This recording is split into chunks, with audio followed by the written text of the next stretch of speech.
Hello, everyone. Welcome to our presentation. My name is Sean Redstadt. I'm a member of the iStand's Technical Committee, and I'm joined here today with Hillary Selby, also a member. Hello, Hillary. So we wanted to go through many of the changes for this coming season with our technical requirements. We have published 2 communications so far, as well as the Tea Time Foxtrot communication and reposting the footstep communication. So those are all available on the ISU website. And going forward, we're going to go through everything from the changes of basic principles to specific elements for this coming season. So starting off with basic principles of calling, we have made a slight change that if there is a fall or interruption occurs at any part of the required element and the couple tries to continue the same element as a second attempt, this part is not identified as any part of the element. It's simply to fill time.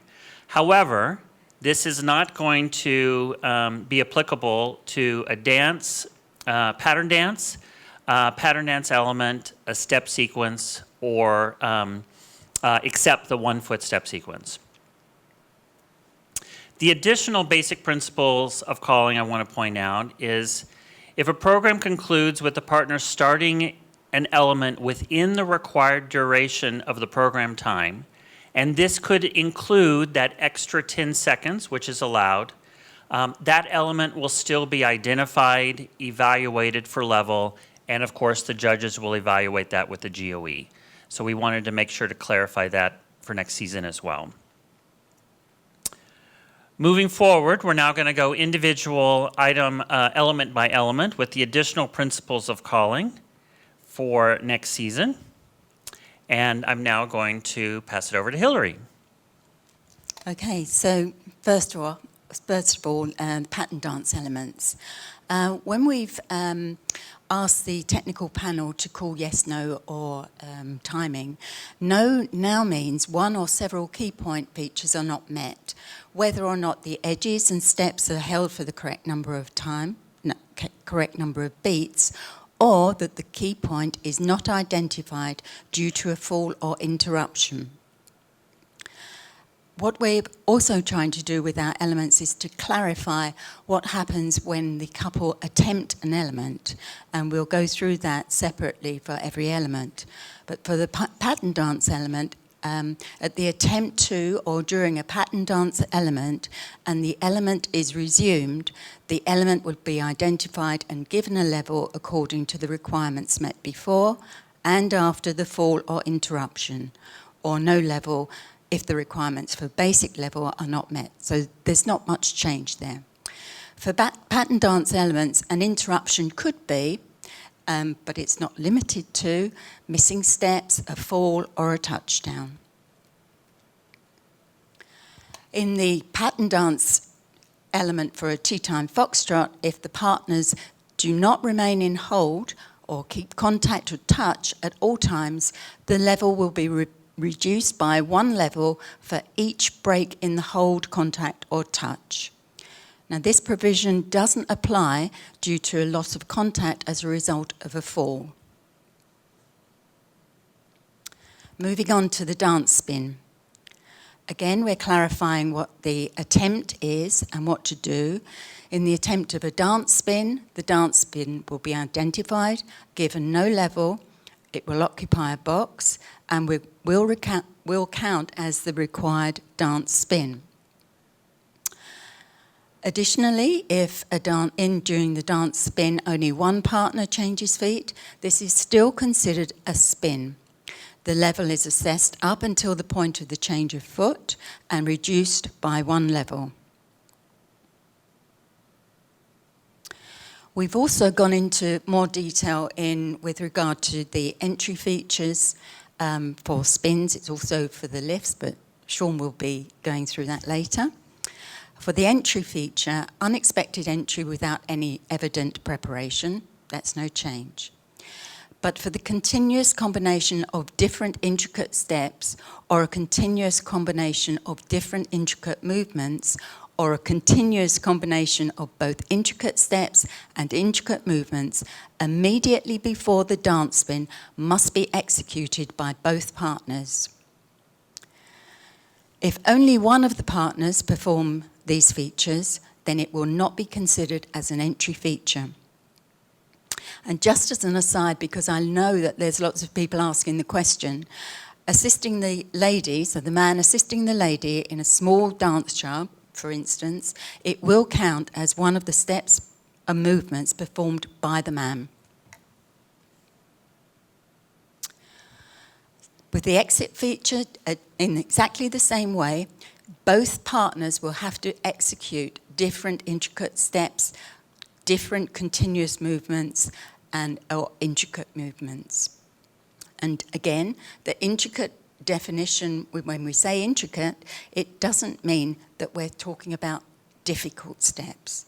If only one of the partners performs the exit feature again in this continuous movement, it will not be considered as an exit feature.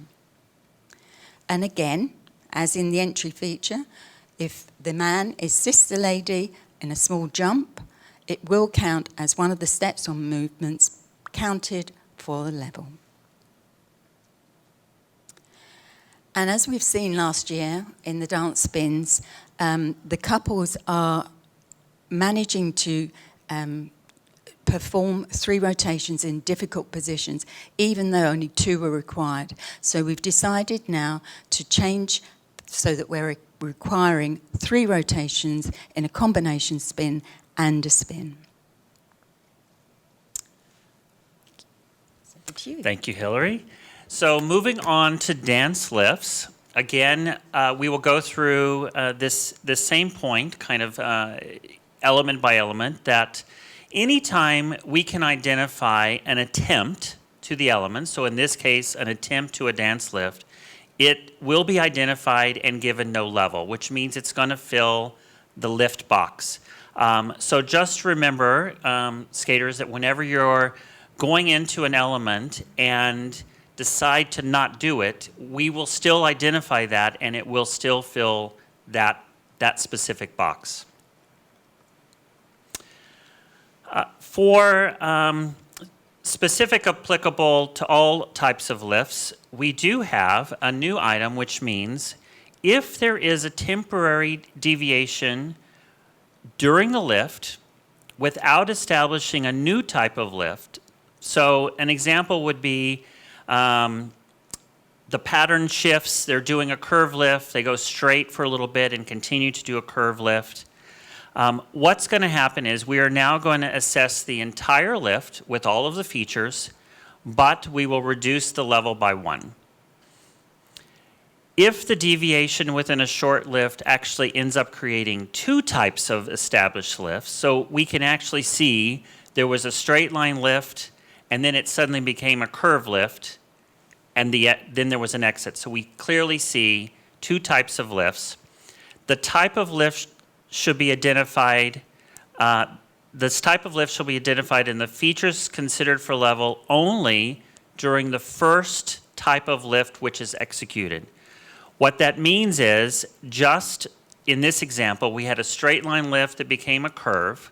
We'll only take into consideration the entry feature for the straight line lift and anything that happened during the straight line lift, if applicable for the level, when considering what the final level is.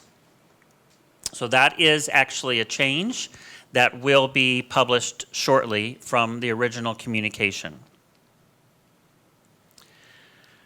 Going forward, we do have some additional definitions that we've clarified, such as full split, and we've just basically clarified approximately 180 degrees. Within all of our definitions of positions, we've done the same thing throughout the recent communication. Then for all of our entry and exit features, we have done a little bit of reorganization to also clarify when they can be used and how many times they can be used. So for entry features, starting off, we now have group 1, which is unexpected entry without any evident preparation. It's considered as one entry feature. It can be done the first 2 times it's performed, and it can be combined with entry feature group 4 and any of the subgroups. So again, as you'll see in the next few slides, we've tried to really streamline how the lift's entry and exit features are organized and when and where they can be used.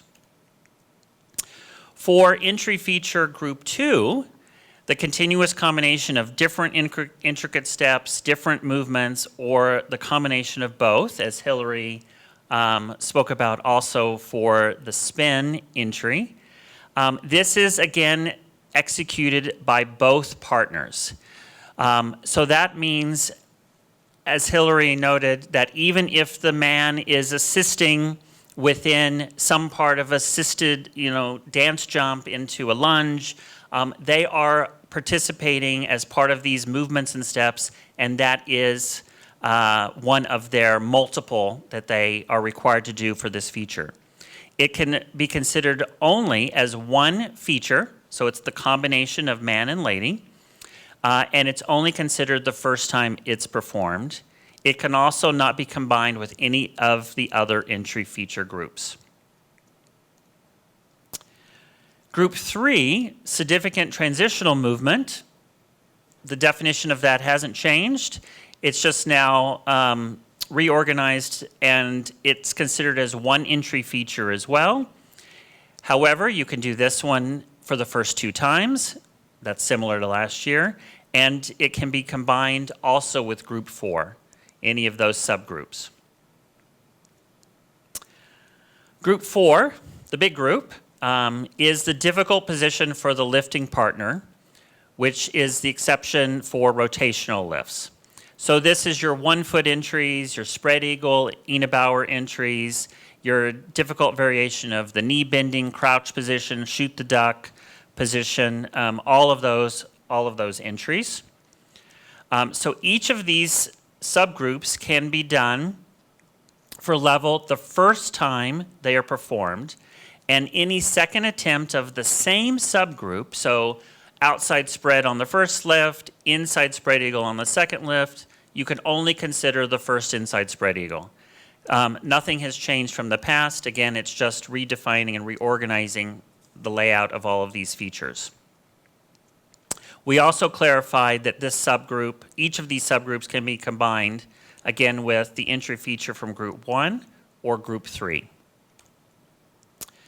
Group 5, the rotational lift entry feature for level 3 and 4, is new. And this is something where the lifting partner performs one rotation on 1 foot at the entry of the lift. It's something that is new for this season. We hope that couples will try it. The key to this is, remember, the 1 foot of the man has to be established before the lady leaves the ice to start the rotations. So again, just like in any of the other entry positions, they always have to be established and clearly seen before the lady leaves the ice. Exit features, again, the same, just reorganized and clarified as to when they can be performed and with what other exit feature. So group 1 is the continuous combination of different intricate steps and movements, again, performed by both of the partners as one exit feature, considered only for level the first time it's performed. It cannot be combined with any of the other exit features. Group 2 is that significant transitional movement feature. Same as previous years, it's also one exit feature, but it's considered the first 2 times it's performed, and it can be combined with group 3. And of course, group 3 is the difficult position for lifting partner, different than the one used during the lift, and of course the exception are rotational lifts. 1 foot spread eagle, the knee crouch position. But we've clarified a bit that to be considered for the level, the new difficult position, that exit feature from this group, must be reached and sustained before the lifted partner touches the ice.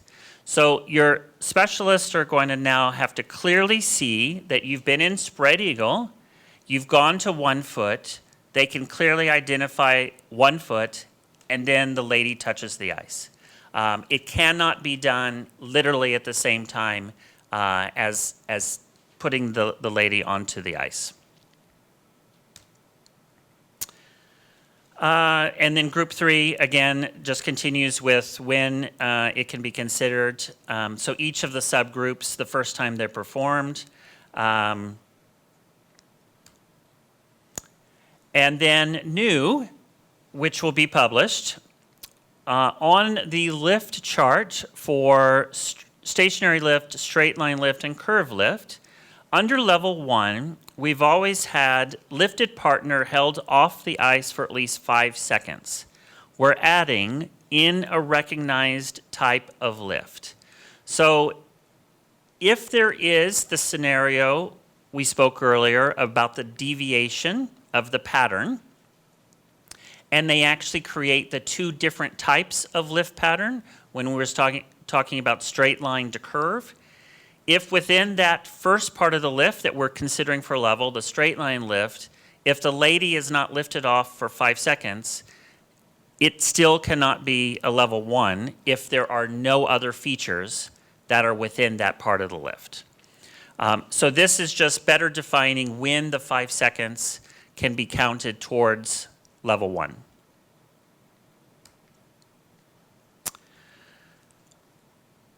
And for twizzles, I'm going to turn it back to Hillary. Thank you.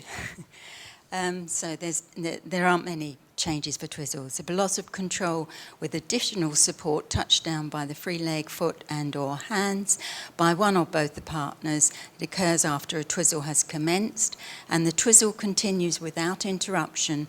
Its level shall be reduced by 1 level per error for that partner.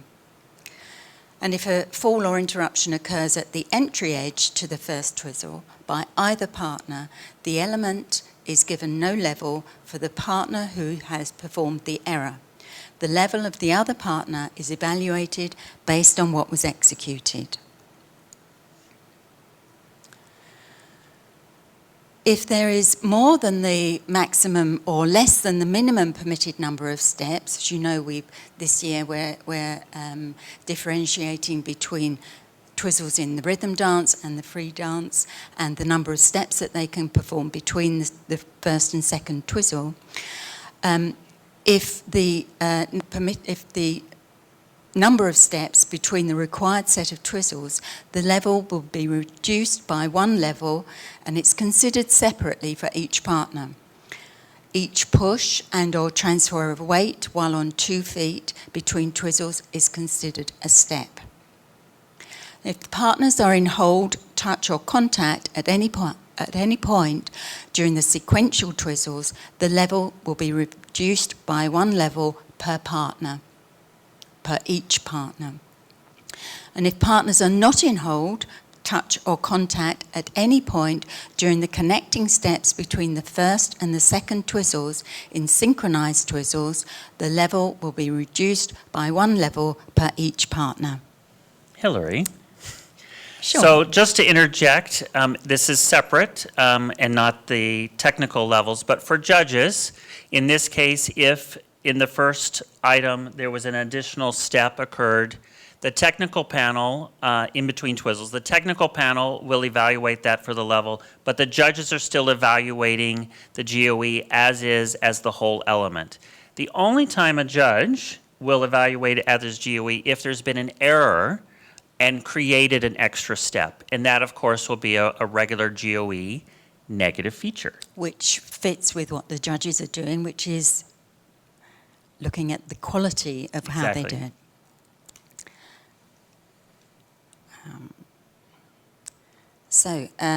Now we have some changes with the additional features.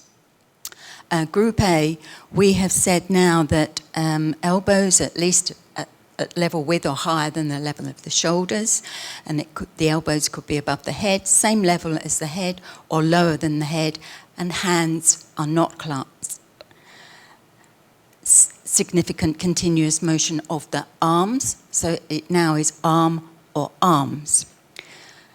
Significant hands clasped behind the back and extended away from the body, no change there. And we've now said straight arms clasped in front, that's anywhere in front, and extended away from the body will be treated as one of the features. The group B, regarding the skating leg and the free leg, we've clarified that the coupe in front or behind with the free foot in contact with the skating leg in at least 45 degrees open hip position. And additionally, the free foot crossed behind the skating foot and close to the ice is now considered a feature. We've clarified again, changing the level of the skating leg or knee with a continuous wave motion that's just up and down. And then in group C, and this is primarily to include the set of synchronized twizzles. Both partners perform a third twizzle with at least 3 rotations, performed correctly, started with different entry edge from the first 2 twizzles, and proceeded by a maximum of 1 step for the set of sequential twizzles and for the synchronized twizzles. We're now saying 2 twizzles performed on 1 foot without a change of edge, with no limit on the turns or movements, performed on 1 foot between the twizzles. Now there's an option, it's possible in the rhythm dance between all twizzles, but in the free dance there's only the option to do this between the second and the third twizzles. We're going to be issuing a question and answer as to how to evaluate the third twizzle in this case. But we should, in the example I've just given, there would be 2 C features. The first being on the 1 foot between the second and the third twizzle, and the third twizzle would also count as a C feature if it was done correctly. And now we're asking for, if you want just the 1 foot between the second and third twizzle to count, then the third twizzle should be 3 rotations, but not necessarily done perfectly as we would require for the other type of twizzle. So I'd still get my change of edge, 1 foot C feature, but not my third twizzle C feature, exactly, unless it's done perfectly. Correct. Okay, I can do that. I'm sure. So the set of twizzles performed directly from the difficult, creative, intricate or unexpected entry, it may be different per partner. And just a little additional note for the group of examples is the same chosen additional feature shall be considered for level for each partner when it is executed simultaneously by both partners. Any errors are evaluated per partner. And now it's step sequence, Sean. Oh, thank you. Okay, so starting with step sequences, again, we have added attempt. So if there is a fall or interruption at the attempt to or during a step sequence, excluding the 1 foot step sequence, and the element is immediately resumed, the element shall be identified and given a level according to the requirements met before and after the fall or interruption, or no level if the requirements for basic level are not met. So different to what we just spoke about with twizzles or entering a lift, this element would still be evaluated after the fall, after the attempt, whatever we could identify, if they proceeded forward on. It just doesn't apply to the 1 foot step sequence.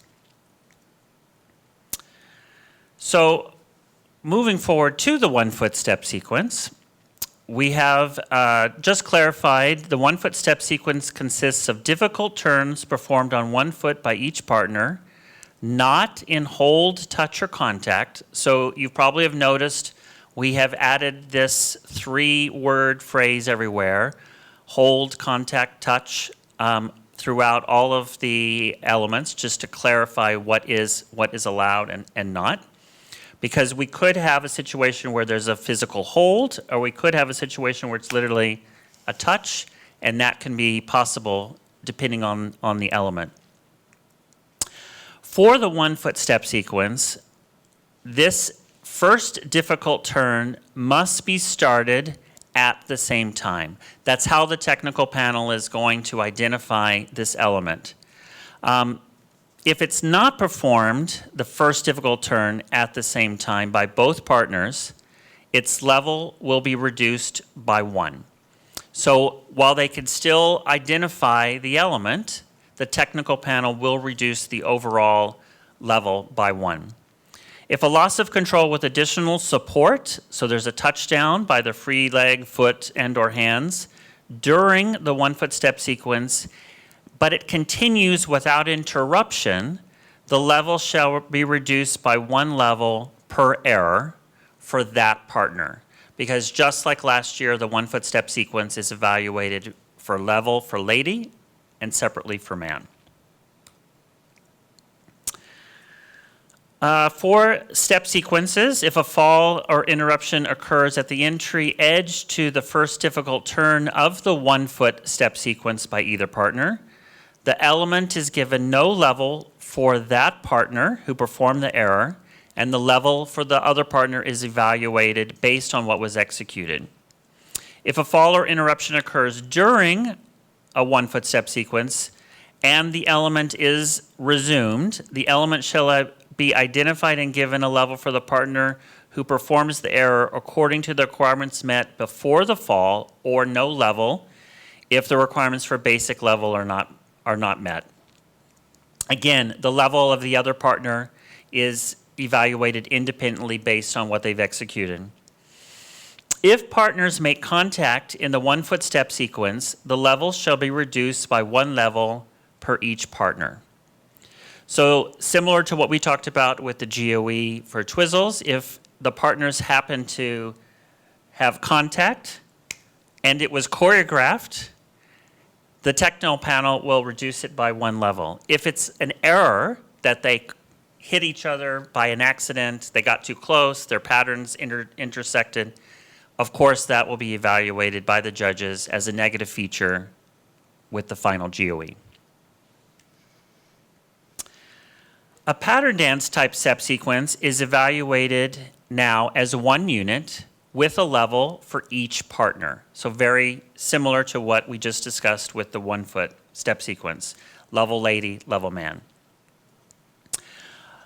In the pattern dance type step sequence, if partners do not remain in hold contact touch, even during the changes of hold or allowed stops, the level shall be reduced by 1 level per each partner per each break in hold contact touch.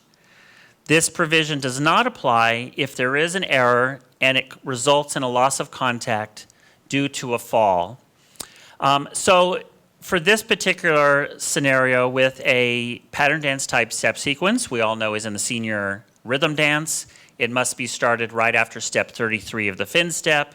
If they choose to do a stop after step 33, that stop is the first step of the pattern dance type step sequence, so it now must be in hold. If they release, the technical panel will reduce the level for both partners. And Sean, the stop is part of the partial step. So Yes. anything that happens within the stop has got to fulfill the requirements of a partial step sequence. Yes. That's you. Choreographic elements. Okay, so choreographic sliding movement. If there is a subsequent sliding movement, which is identified as an illegal element, movement or fall, shall be called as an illegal element, movement and or fall, but not considered as an additional element. So it will not be considered as an additional choreographic sliding movement. The choreographic dance lift will be identified at the attempt, again, we're introducing the attempt, at the element and confirmed if the lifted partner is held off the ice for at least 3 seconds. It's performed after the required, if it's performed after the required dance lifts and it is within the required number of choreographic elements. If a fall or interruption occurs at the attempt of a choreographic lift, the choreographic lift shall be identified, given no level. It will occupy a box and will count as one of the required choreographic elements. A choreographic spinning movement shall be identified at the attempt to the element and confirmed when 2 or more rotations are performed by both partners simultaneously. Again, we're introducing the attempt, a choreographic set of twizzling movements identified at the attempt to the element, confirmed if in the first part both partners perform at least 2 continuous travelling rotations simultaneously, and in the second part at least one of the partners has to perform at least 2 continuous rotations and performed after the required set of twizzles. Hillary, I have a question. In the choreo set of twizzles, Yes. during the first part, when they have to have 2 rotations simultaneously, can one of the partners actually do more rotations, like 5 rotations, as long as 2 report? Absolutely. Okay. Yes. Choreographic character step sequence shall be identified again at the attempt to the element and confirmed when both partners perform steps around the short axis from barrier to barrier. Now we've changed that, it's barrier to barrier now, as opposed to just past the long axis, I think, last season. Right. Choreo slide. And the choreo sliding movement shall be identified at the attempt to the element and confirmed when both partners execute controlled sliding movements on the ice at the same time. They don't have to start at the same time, providing they are sliding at the same time. At some part within. During that, yeah. And just as a reminder, for the choreographic character step sequence, the hold, we've actually published. Hold can be no touch or touching, and we missed out or a combination of both, but we felt it's worth recognising it here. For senior free dance, if a choreographic character step sequence is not performed within the first 3 choreographic elements, the third performed choreographic element is identified but shall not be confirmed and be given no value.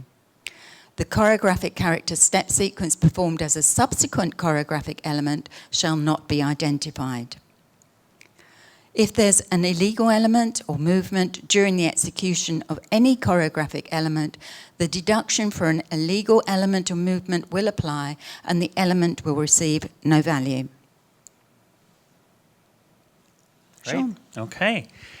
And finally, we have some new symbols going into next season. So starting off with the S symbol. So this year, new, if we have a separation of hold, contact, touch during the pattern dance type step sequence, the tea time foxtrot, the synchronized twizzles, an S will show up on the skaters' protocol sheets, and what happens is the level is reduced by 1 by the technical panel. Will this be shown on the judges' screen? No, it will not. Okay. So in the opposite, if they actually are supposed to be in hold and they release, it'll be the same thing. If they were supposed to not be in hold and ended up touching by accident, the S will show up. And lastly, an exciting addition is the F. So what it is a fall in an element. So now what will happen, the technical panel, a lift goes up in the air. Unfortunately, it doesn't go well. The skaters fall. During the element, the technical panel will identify that there was a fall, and the fall will be identified and placed within the element. So now on the judges' screen, they actually will see that the technical panel has identified where the fall happened in an element, which means for their GOE guidelines, it gives them very specific of no higher than based on that particular fall. And if it's in the program outside of an element, we don't see it. Same as what we've been doing before, where the technical panel will just evaluate that accordingly. They'll insert the fall separately. It'll certainly all add up in the end to the final score. But the good thing is now that the judges will actually see on their screen when a fall is identified within a required element. And that is it for this season. We'll certainly have some additional communication and or Q&As that come out to finish up everything. But we wish you the best of luck. We hope you have a great season, and we'll see you in a rink somewhere. Thank you.